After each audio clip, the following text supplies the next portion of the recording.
Hi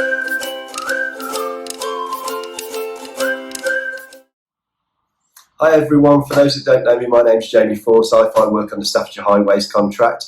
I am also wellbeing lead on Staffordshire, and I am a mental health first aider and now a mental health first aid instructor.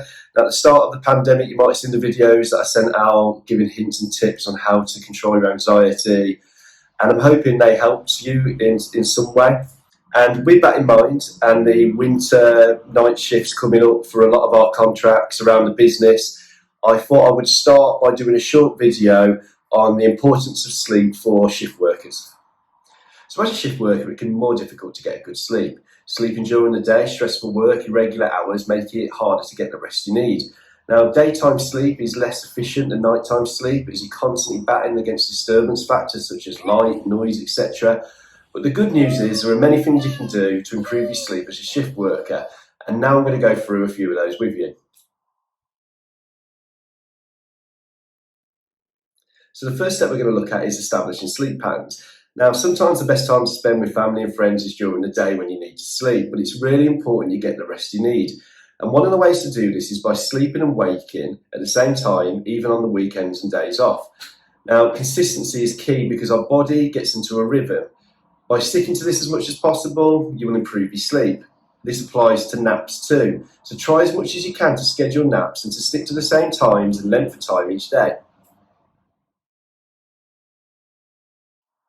So the next step to getting a good sleep as a shift worker is to watch what you're eating.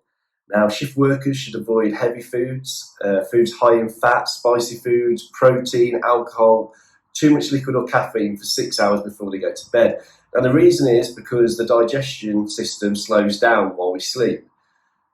Overconsumption of caffeine will affect how you sleep, so remember that some soft drinks, chocolate, painkillers also contain high volumes of caffeine, so always check the ingredients if you're not sure. So the ideal snacks to encourage sleep are dairy snacks or snacks that are carbohydrate rich, and they contain an amino acid called tryptophan. Now, these can be found in foods such as bananas, nuts, seeds, milk, eggs, honey, low-fat cheese, yogurt, and also make sure you consume enough magnesium in your diet because that is an essential mineral to help us sleep, and that can be found in dark meats or dark leafy green veg.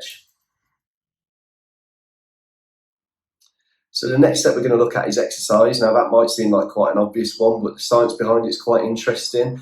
One way that exercise helps us sleep is by the body heating effects of exercise. So exercise triggers an increase in body temperature, and the post-exercise drop in temperature promotes falling to sleep.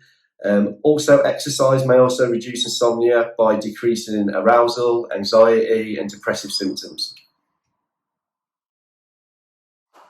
So the final step we're going to mention is just to relax before you go to bed. Again, might seem obvious, but before bed, you should refrain from playing games, working, or watching engrossing television.